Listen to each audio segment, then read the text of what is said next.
ವಸತಿ ಸಚಿವ ಅಂಬರೀಶ್ ಮತ್ತೊಮ್ಮೆ ವಿವಾದಕ್ಕೆ ಸಿಲುಕಿದ್ದಾರೆ. ಕಾರ್ಯಕ್ರಮವೊಂದರಲ್ಲಿ ಮಾತನಾಡಿದ ಅವರು ಶಾಲಾ ಮಕ್ಕಳ ಎದುರು ಜಿಲ್ಲಾ ಪಂಚಾಯಿತಿ ಸಿಇಒ ಸೌಂದರ್ಯ ವರ್ಣನೆ ಮಾಡಿದ್ದಾರೆ.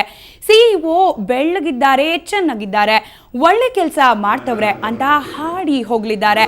ಮಹಿಳೆಯರ ಮೇಲೆ ನಿರಂತರ ದೌರ್ಜನ್ಯ ನಡೀತಾ ಇರೋ ಈ ಸಂದರ್ಭದಲ್ಲಿ ಮಕ್ಕಳ ಎದುರು ಸಚಿವರು ಹೀಗೆ ಮಾತನಾಡಿದ್ದು ಸರಿಯಲ್ಲ ಅಂತ ಕೆಲ ಹೋರಾಟಗಾರರು ಖಂಡಿಸಿದ್ದಾರೆ.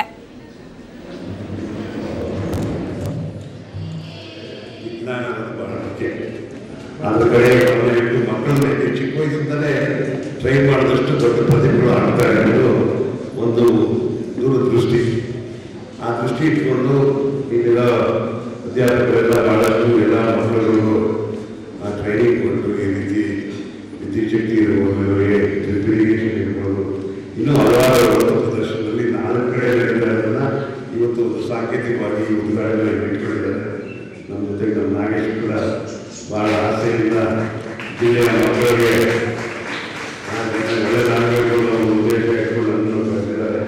ನಮ್ಮ ಏನೋ ಹೊಸದಾಗಿ ಮಾಡಿದ್ದಕ್ಕೆ